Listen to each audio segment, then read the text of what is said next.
For Pacifica Radio 90.7 FM in Los Angeles, I'm Scott Horton, and this is Anti-War Radio.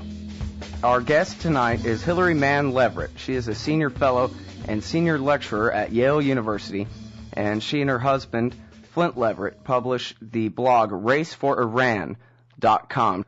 Welcome to the show, Hillary. How are you? Very good. Thank you for having me. Well, I really appreciate you taking the time to be with us tonight. And I really appreciate raceforiran.com. I read you guys all the time. Oh, good. And I always learn a lot. I'd like to direct everyone's attention tonight to WikiLeaks and Iran, Take 1. Obama's legacy will be change you can't rely on. And the other is also co-authored with your husband, Flint. Why should Iran trust President Obama? And that's up at the Huffington Post. And so I guess really that should be my first question right there, shouldn't it? Why should Iran trust President Obama? After all, he did give a YouTube speech where he said he liked them, and unlike the Bushes, he was willing to sit down and talk with them about outstanding issues between our two countries, right? Well, that's true as far as it goes. I should also say the Post will be up later on today on Race for Iran as well, so people can look at it and read it there. And unfortunately, it documents a lot of the to and fro in the past year and a half in the Obama administration. But those documents linking directly to cables are down right now. So hopefully those will come back up, and your audience can read them for themselves. But the question, why should Iran trust President Obama, is a really profound one, especially since we are supposed to restart talks with the Iranians next week on the nuclear issue, which is of significant importance. What we document in our piece is that even though President Obama came to office with what I would call a strategic impulse to engage Iran, to engage all sorts of international players who we don't necessarily agree with. And he famously said during the campaign, it's not a reward to engage with even your enemies. You do that to come to agreement. You don't negotiate with your friends. You negotiate with your enemies or people that you have a problem with. So he came to office with this very important strategic impulse that was very different than we experienced under the Bush administration. But unfortunately, Obama surrounded himself from the very beginning with advisors at the highest level who did not share his strategic vision for engagement with the so-called rogue states like Iran. Their language would be rogue states like Iran. His advisors didn't share that vision at all. And in fact, from the beginning, many of them were completely opposed. Many of them had worked for Secretary of State Clinton when she was a candidate for president, and she had a very different view. Some of them were supporters in the Bush administration of our prior misadventure in the Middle East, the lead up to the war and support for the actual war in Iraq. These are the type of advisors that are there. They didn't support his vision for engagement from the beginning. So instead of serving the president and implementing his vision, they tried to set up a situation for the president that if he needed to deal with Iran militarily down the road, he could. He would have that option. In other words, he would be able to say, we tried to deal with them and that didn't work, but he didn't really try to deal with them.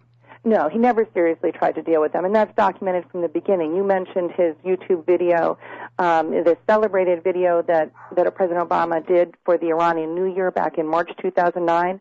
The WikiLeaks documents, the cables, show us in detail, concretely, that just as President Obama himself was appearing on video to wish the Iranian people and the leaders and the people of the Islamic Republic of Iran using their term, their name for their own country for the first time in U.S. history, just as he was making that historic video, senior U.S. officials were out there briefing other governments about the pressure track, how we were going to increase pressure, increase consequences, increase threats to Iran. Just when President Obama was saying in his video, quote unquote, a new relationship with Iran will not be advanced by threats, quote unquote, will not be advanced by threats. At the exact same time, his senior officials were in briefings that are now recorded in these cables saying that we would be doing just the opposite. We would be keeping the pressure up. We would be keeping the threats up. And this is completely contrary to a policy of engagement. Engagement means doing the very, very hard thing, which is it requires a self-conscious effort on our part to actually put the sticks aside, to assure the other side, to assure the Iranians that we are serious about realigning relations. That's what Nixon did with China. That's what needed to be done. But instead, Obama bought into this double game that he could play, where he could show the international community that we were open to engagement, and that would allow the international community to then support us if we needed to take more coercive actions later, which is, of course, exactly what we've done. Mm-hmm. All right. It's Anti-War Radio. I'm talking with Hillary Mann Leverett from RaceForIran.com, and she was the director for Iran, Afghanistan, and Middle Eastern Affairs at the National Security Council under both Bill Clinton and George W. Bush. And now it seems to me, Hillary, that if Obama had his one big chance to make a deal about the biggest supposed outstanding issue anyway, and that is the enrichment of uranium in Iran, he had it. Just over a year ago, it seemed to me like the Iranians more or less accepted his offer that he would implicitly recognize the enrichment of uranium and accept the enrichment of uranium on Iranian soil, unlike the Bush crew, as long as if they ever got up above 3.6%, like say to do the 20% enriched uranium-235 for the targets for their medical isotope reactor in Tehran, that they would have that enriched by the Russians, turned into fuel rods by the French, and then they would swap it and everything would be good. And as far as I could tell, the Iranians basically said, fine, except why don't we swap quantity for quantity? You go ahead and give us the fuel rods as we're giving you our 3.6% enriched uranium. That way we know that you're not going to rip us off and have the French later say, sorry, Charlie, and take our uranium from us, which seemed to me like a pretty reasonable counteroffer. And at that point, Obama said, oh, no, you have a secret weapons factory at Qom and all this, and forget it. Was that Dennis Ross, or that was the president himself that refused to accept their acceptance of his offer to them? At this point, I was a supporter of President Obama. I not only voted for him, I gave what little money I have, I gave to the campaign to support the election. I have a serious question now whether it is just the advisors or this is a strategy that President Obama himself bought into. And if he bought into it, perhaps because he thought if he were able to get more sanctions and could appear more tough, that somehow he could hold off other naysayers coming from Prime Minister Netanyahu's office in Israel, other sectors in the American, in various American domestic constituencies. If perhaps he thought he could do that, he was wrong. And I'm pretty prone to hyperbole, so would you necessarily even agree with my narrative there about their acceptance of his offer and his refusal to go along with that? They were very open to working with us to find some sort of resolution. It starts off actually in June, a couple of days before the notorious elections in Iran that became such a problem for us here in the United States. They sent a letter to the IAEA saying, hey, we have this reactor in Tehran. It's actually a reactor that the United States bought and built for us before the Islamic Republic was even established under the Shah's time. And at the time, it was even erected to handle highly enriched uranium, weapons-grade uranium. But the Iranians had the reactor changed to take low-enriched uranium after the revolution, when nothing else was open to them, and they wanted to produce enriched uranium for the production of isotopes, medical isotopes in particular. They initially bought fuel for that 20 years ago from the Argentinians when they reconfigured the reactor. In June 2009, before the Iranian elections that became so difficult for us, they sent a letter to the IAEA that said, look, our fuel supply from the Argentinians is running out. We would like your help to purchase more fuel abroad. Well, if they purchased the fuel abroad, they wouldn't have to do anything to produce it at home. That itself was a confidence-building measure from the Iranian side. Here in Washington, they took it as an aha moment. They could put the Iranians in a corner. They could configure this swap deal where the Iranians could send out some of their already low-enriched uranium in exchange for these fuel rods that would be finished fuel that they could put into the reactor and use for their isotopes. The Iranians were a little bit dubious about the proposition, but they said they would work with us to try to make this deal. They met with the U.S. and other delegations in October and November of 2009. They had some issues, just as you said, how much of their low-enriched uranium they would have to send out of the country, when and to whom. They didn't want to send it to France. They had been burned by the French in the 1970s and 1980s over a similar fuel issue. They weren't so comfortable to send it to the Russians, who, the Russians will give them something when the political pressure isn't on, but when the political pressure is on, they renege.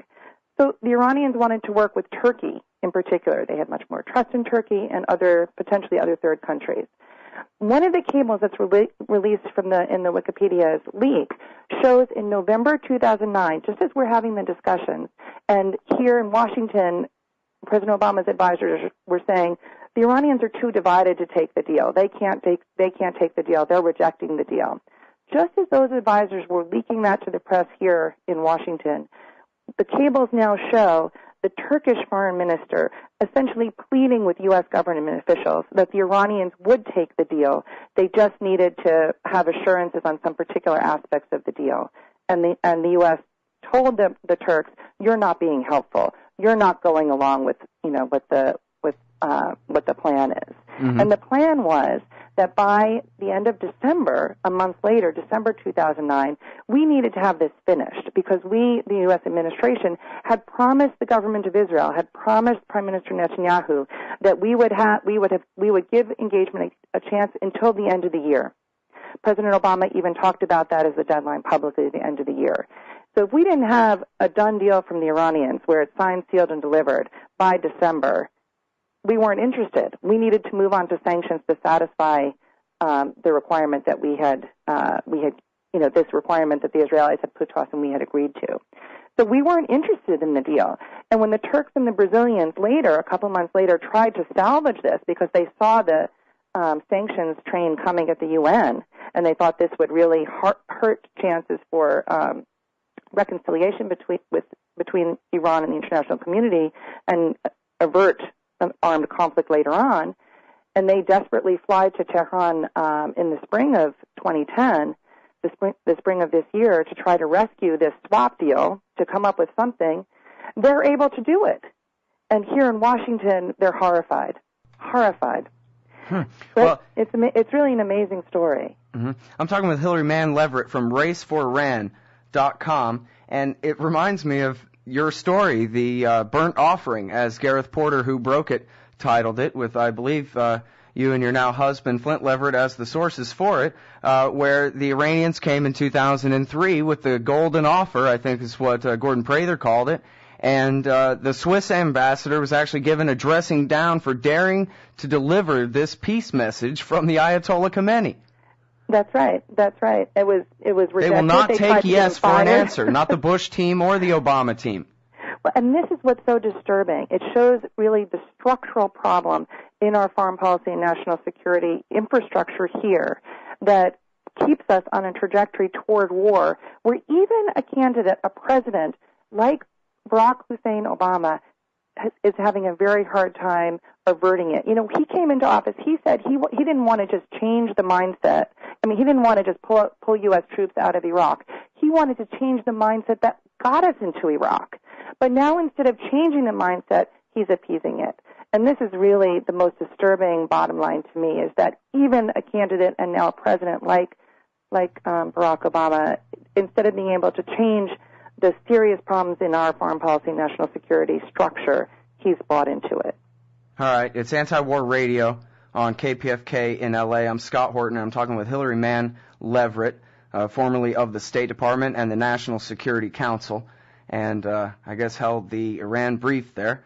And now I wanted to ask you about something I saw on TV just 2-3 weeks ago. It was a short clip on maybe MSNBC of Hillary Clinton saying she was actually diminishing the hype about the beginning, the activation of the Bushehr reactor. And she was saying, oh, look, that's a light water reactor, and it's not a weapons threat. And, of course, there's a lot of tough talk about that and scary talk about that, but you don't need to worry about that. That's part of a civilian nuclear program. And we've said all along, the Secretary of State said, We said all along Iran has the right to nuclear technology, just not the right to nuclear weapons. Well, everybody knows that. That's right there in the Non-Proliferation Treaty and so forth. But she didn't say whether she included the enrichment of uranium and Natanz at that. But after all, they're only enriching uranium, almost all of it to 3.6% and a little bit more up to 20% for their medical reactor that we've talked about here. And I just wonder, what is she talking about? If we accept Iran's civilian nuclear program, then I wonder which part of it is objectionable. Do you know? This is just a very sad, very, very sad situation. I mean, even 5 years ago, she had a different story to say about Bashir. 10 years ago, both her and her husband had a very different story to say about Bashir. The problem is that the Iranians... And what was that? They said it was a huge threat. They were in intense negotiations with the Russians at the time to implore the Russians not to transfer the technology that would be necessary to open the Bashir reactor. Right, which is why they had to turn to the black market in the first place, because we wouldn't let the Russians or the Chinese sell them anything back in the 90s. Exactly. I mean, we were sanctioning them. That's, a lot where the only sanctions that we've ever imposed really on companies dealing with Iran have to do with those kind of transactions. We were completely against, the U.S. administration was completely against the Bashir reactor. The problem is that the Iranians, and this is another fundamental piece that is really so disturbing. The U.S. administration, President Obama and President Bush before him, just can't come to grips with the rise of Iran, just like they're failing to come to grips with the rise of Turkey. And so here you have with the Bashir reactor and the enrichment story and all pieces of this nuclear story, the Iranians continue to go forward. They continue to master the technology. They're smart people. They have resources. They're not dependent on U.S. imports or consumer goods. It's a huge population with a huge industrial infrastructure and economy. They continue to go forward, and so we have to continue to move the goalposts. They master one part of the technology, and we have to say, oh, well, we never had a problem with that. What we really have a problem is with this. And we keep doing that year after year after year. I mean, one of the other things that came out in the WikiLeaks cables was you see this dramatically playing out on the Israeli side. The Israelis have been saying since 1993 that the Iranians would have a nuclear weapon in 2 to 5 years. Mm-hmm. And you have the Israelis saying to American officials, don't take our assessments that seriously, because we've been saying since 1993 that the Iranians would have a nuclear weapon in 3 to 5 years. But we here, our senior officials, whether it's in the Obama administration or the Bush administration before that, continue to take the most hyped public rhetoric of senior officials, and we take that and we then peddle it to other officials around the world to increase a more coercive, more conflictual atmosphere for Iran. It's not about the nuclear program. It's really about checking Iran's rise, thinking that we can prevent them from becoming a major player in the Middle East. That's really just fantasy. And so then, as we continue to do that, we continue to get closer and closer to conflict. So in this sense, even if we can't have regime change, we can use the sanctions based on the nuclear program simply to hurt their economy and try to bind them just as revenge. It sounds like what you call their rise just sounds like their ability to maintain their independence. That's what we can't stand, huh? That's certainly how they see it. They see it absolutely as... So the nuclear issue is really just a pretext for that, if not for full regime change. That's how it seems. That is really how it seems. That it's not a question of development of nuclear weapons. It is, I think, much more about how are we going to deal with the Islamic Republic of Iran as it is, both internally and its regional and even more broad international reach. I mean, the fact is today the United States cannot address successfully any of its most high-profile foreign policy objectives in the Middle East, whether it's in Iraq, in Afghanistan, regarding energy security, in the Arab-Israeli arena. We cannot address any of those issues successfully without a constructive relationship with the Islamic Republic of Iran. We cannot do it. And that's really the crux. The U.S. administration, whether it's under Obama or Bush before it, cannot come to terms with that fact, that Iran is really that important. Mm-hmm. Well, now, I'm glad that you mentioned Iraq, because it seems like if there is such a thing as the rise of Iran, I mean, they've had pretty bad economic problems and high inflation and all kinds of things holding them back. They have a very small GDP compared to ours, even in a Great Depression like this. But it seems like if there's one big thing that has benefited Iran and empowered the mullahs that rule that country, it's our invasion of Iraq. And that was something in the WikiLeaks I thought was notable to the point of being hilarious. In fact, was King Abdullah, our ally in Saudi Arabia, complaining that you and we and Saddam Hussein used to all be allies, and we agreed that we needed to contain the Iranian Revolution. And then he said, you have handed Iraq to Iran on a golden platter, not even a silver one. And I don't know if that's a bad translation or if he really meant to make that distinction. No, it would be funny if it weren't so tragic, and if there weren't so many American and Iraqi lives that have already been killed and are at stake. It is really a tragedy. It's a catastrophe in terms of our foreign policy. We not only initiated this horrible war in Iraq that devastated the country so much, but we have probably irrevocably change the balance of power in the Middle East, so that you will see, I think, increasingly Iran, Iraq, Turkey, Syria, they are going to align together and balance against the United States and our traditional allies like Saudi Arabia, Egypt, and Israel. Our traditional allies, particularly a country like Saudi Arabia that is going under some severe leadership challenges with a very elderly and sick leadership cadre. Egypt also on the brink of some real leadership changes. We have no idea where it's going. Those are our traditional allies. Our traditional allies in the Middle East are in trouble. They're on the way down. Iran is aligning successfully with other countries, and they're on the rise. And a lot of this is completely self-generated from what we did with the invasion of Iraq and our failure to address other underlying conflicts in the Middle East, like the Israeli-Palestinian conflict. Mm-hmm.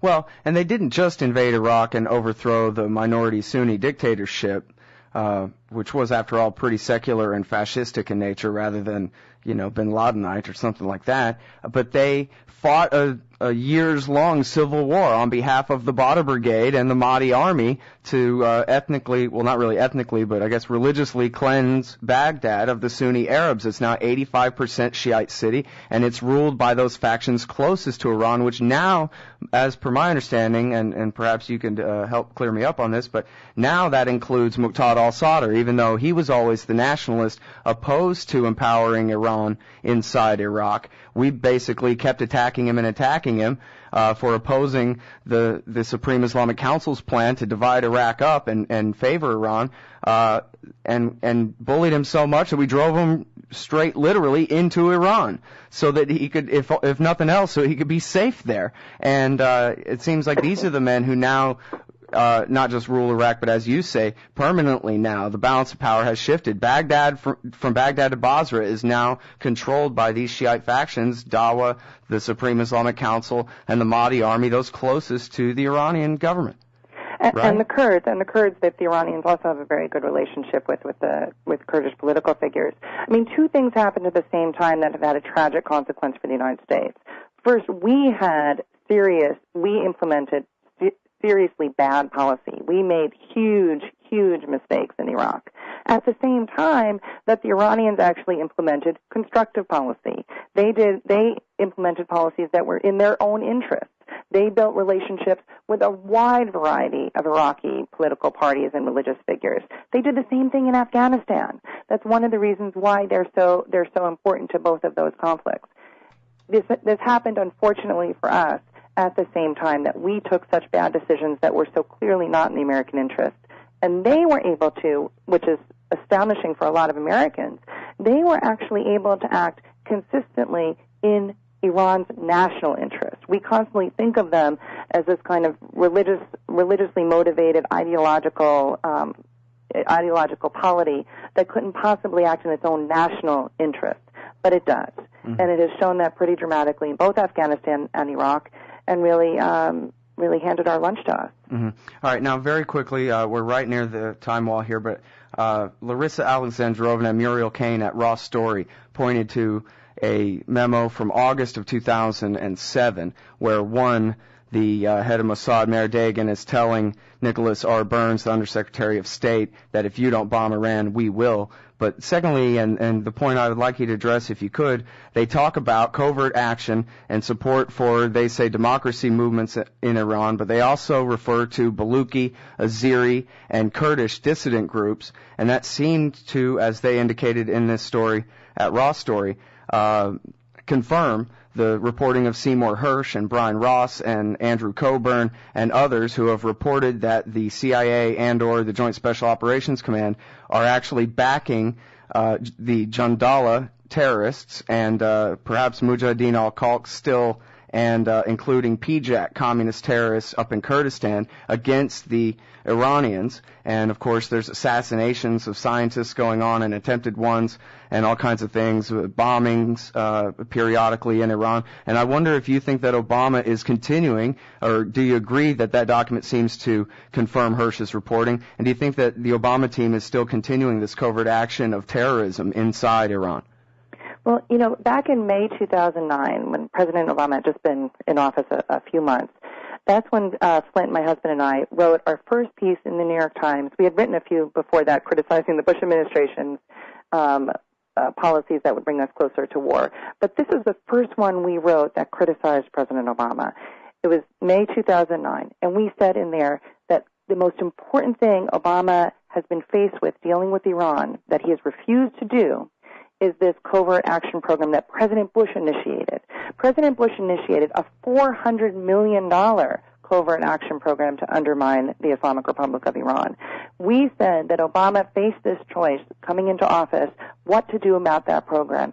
And he needed to turn it off. He needed to stand down that program, just like President Nixon did when he came to office and he was faced with CIA covert operations in Tibet against China. President Nixon knew he wanted to turn the relationship with China around. He wanted to discard 25 years of dysfunctional U.S. policy towards the People's Republic of China. And the first thing he did was to call off covert operations in Tibet. Mm-hmm. We called on President Obama then, in May 2009, to do the same thing. And now, at the end of 2010, you have no indication that he has. Well, 2 weeks ago, this is a year and a half into office, 2 weeks ago, his administration decides to list the Jandala terrorist organization as a terrorist organization. Now, it may seem silly to actually list it as a terrorist organization since it's clear that it is, but the importance in doing so is that once the U.S. does it, and it's really a scandal that President Obama didn't do it for a year and a half, the reason why it's important to do is if we do it, the CIA can't fund them. Now, maybe the Israelis or others can still fund can, them. probably. Yeah, but the issue is, why did we wait until 2 weeks ago? Right. What were we doing for a year and a half? All right, How much money did we give them? I'm sorry, Hillary. We have to leave it here. We are all out of time. Sure. I thank you so much for your time on the show tonight. It's been great. Thank you. Thank you for all your work. Everyone, that's Hillary Mann Leverett. She is a senior lecturer at Yale University and co-publisher of RaceForIran.com.